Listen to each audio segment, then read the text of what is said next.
बाबा जी, अगर हम शास्त्रों को लेकर अपनी बात आगे बढ़ाएं तो एक सवाल है, परमात्मा साकार है या निराकार? बेटी, सब जानते हैं कि परमात्मा निराकार है। मैंने एक संत जी के प्रवचन सुने थे जो वेदों से प्रमाणित कर रहे थे कि परमात्मा साकार है। आइए एक बार ये वीडियो देख लेते हैं। दिखाओ दिखाओ जरा।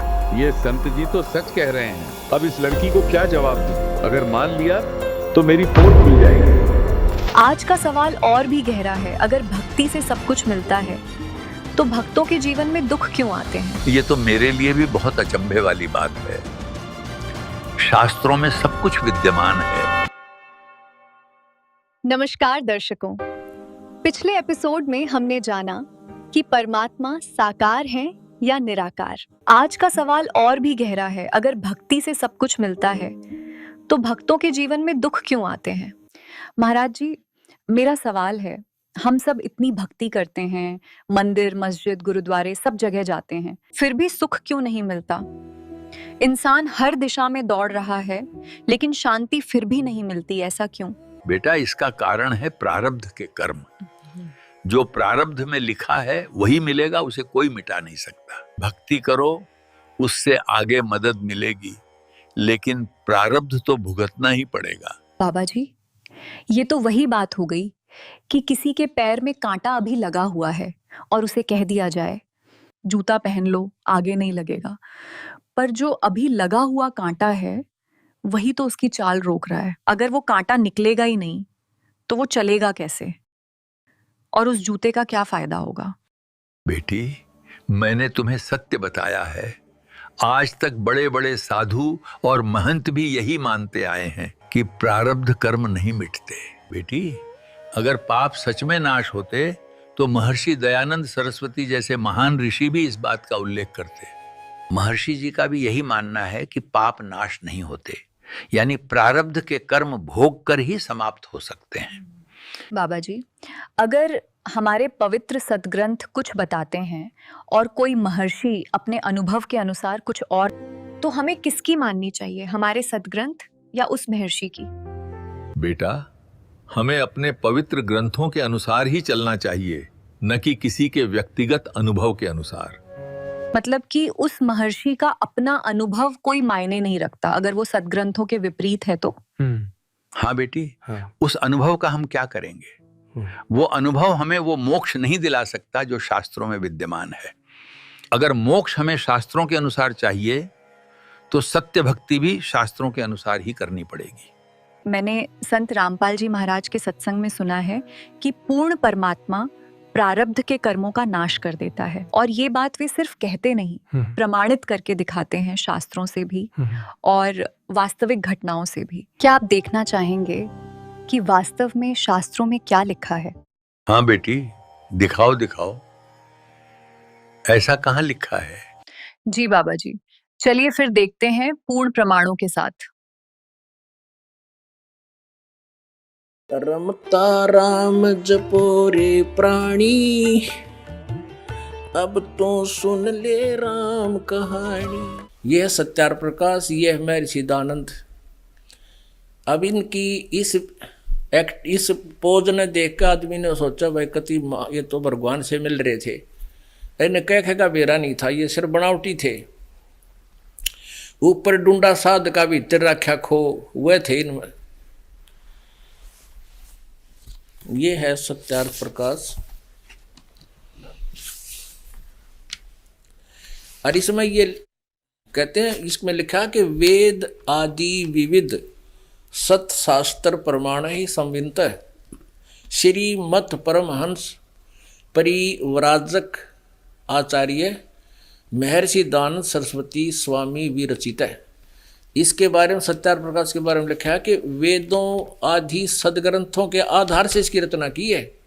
तो आम आदमी ने इन्हों सोच लिया भी महर्षि दयानंद तो बड़े ज्ञाता थे, विद्वान, वेदों के संस्कृत भाषा जानते थे, इसलिए इन्होंने सत्यार्थ प्रकाश में वेदों अनुसार ही लिखा है। ये है, प्रकाशक हैं वैदिक यति मंडल, दयानंद मठ, दीनानगर, पंजाब से। ये इनका फोन नंबर है। और मुद्रक है आचार्य प्रिंटिंग प्रेस, दयानंद मठ गोहाना मार्ग, रोहतक से। ये छपे हैं। अब 7वें अध्याय समोल्लास में 100, ये देखिएगा 154 पृष्ठ पे ये इसका 7वां समोल्लास और सत्यार्थ प्रकाश 154 पृष्ठ। यहां किसी ने प्रश्न किया है स्वामी जी से कि ईश्वर साकार है व निराकार। स्वामी दयानंद महर्षि दयानंद जी उत्तर दे रहे हैं निराकार है। और यहाँ 155 पृष्ठ पे किसी ने पूछा कि परमेश्वर की साधना करने से, उपासना करने से क्या भगवान पाप काट देगा? प्रश्न, परमेश्वर की स्तुति प्रार्थना उपासना करनी चाहिए व नहीं? महर्षि दयानंद ने उत्तर दिया करनी चाहिए। तो प्रश्नकर्ता कहता क्या स्तुति आदि करने से ईश्वर अपना नियम छोड़ स्तुति प्रार्थना करने वाले का पाप छुड़ा देगा, या क्या उसके पाप को नाश कर देगा भगवान साधना करने से? स्वामी जी कहते नहीं, उपासना से साधना से पाप नाश नहीं होते। तो फिर प्रश्नकर्ता कहता फिर स्तुति प्रार्थना क्यों करें, कि फिर इसका लाभ क्या है? उत्तर स्वामी जी कहते हैं उनके करने का फल अन्य ही है। प्रश्नकर्ता ने कहा फिर क्या फल है? अब स्वामी जी विस्तार से उत्तर दे रहे हैं। स्तुति से ईश्वर में प्रीति, उसके गुणकर्म स्वभाव से अपने गुणकर्म स्वभाव का सुधरना, प्रार्थना से निरअभिमानता उत्साह और सहाय का मिलना, उपासना से परब्रह्म से मेल और उसका साक्षात्कार होना। अरे भले आदमी यहाँ तक कह रहा भगवान निराकार, और देख बिल्कुल इसके पैरेलल कहते हैं उपासना से परब्रह्म से मेल हो जाए, उसने जामिल है प्राणी, और उसका साक्षात्कार यानी साक्षात दर्शन भी हो सकते हैं। फिर निराकार की तरह गया। और जब भगवान पापा नहीं काटा तो भक्ति की जरूरत क्या है? ये थे वो महर्षि जम के हलकारे फिरे हाथों में लिए वेद। और देखो इसकी कहीं दिखाओ ना, इसको पग गए उतरेगी। चारों वेद तो इसका नाम कर रखे हैं, इसे फोटो बना बना दे रखे हैं।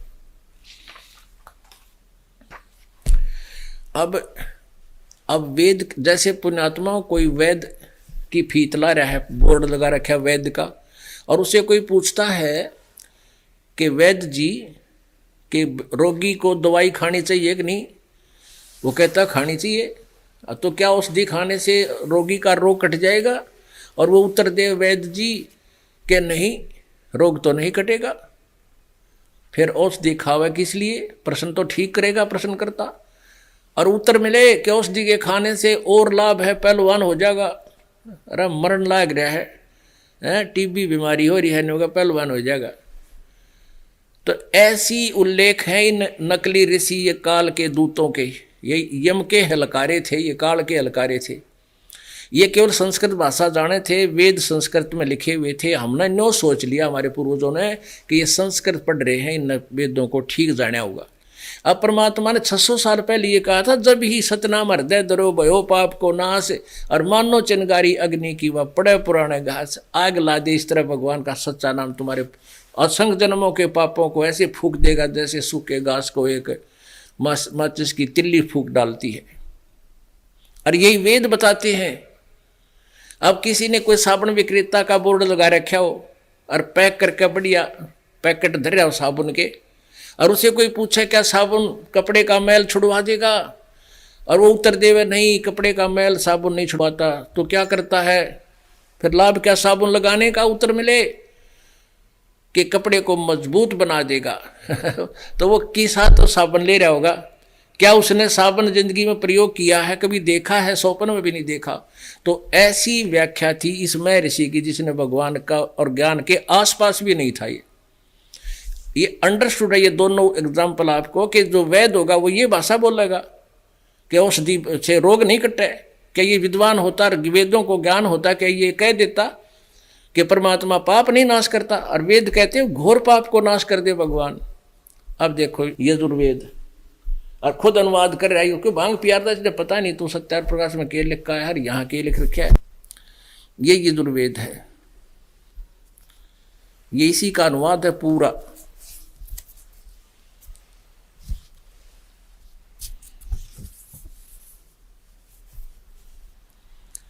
प्रकाशक हैं इस यजुर्वेद के अनुवाद के सार्वदेशी कार्य प्रतिनिधि सभा 2/5 महर्षि दयानंद भवन, रामलीला मैदान, नई दिल्ली। ये इनके दूरभाष, फैक्स और फोन नंबर है।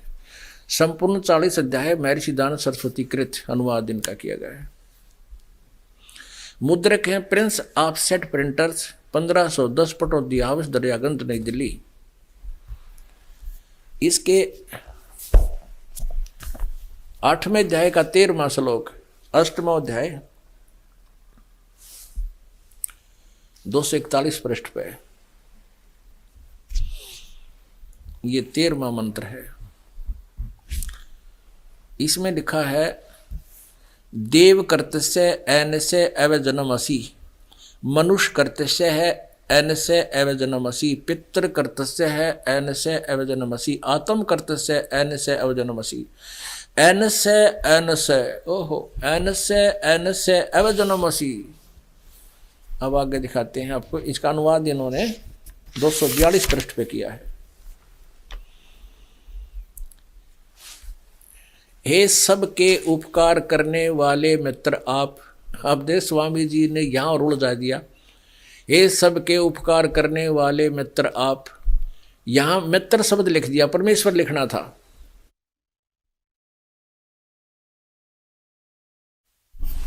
अब जो सत्यार प्रकाश को पढ़ते हैं वही महर्षि जी को विशेष महर्षि मानते थे।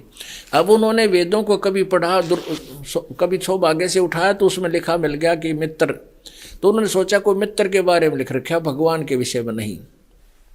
सत्यार प्रकाश के प्रथम समास में भगवान के नामों की व्याख्या करते समय इसने खुद कहा है कि मित्र शब्द परमेश्वर के लिए प्रयोग करता हूं मैं। ये वही सत्यार प्रकाश है। और ये देखिएगा इसके 18 पृष्ठ पे, इसके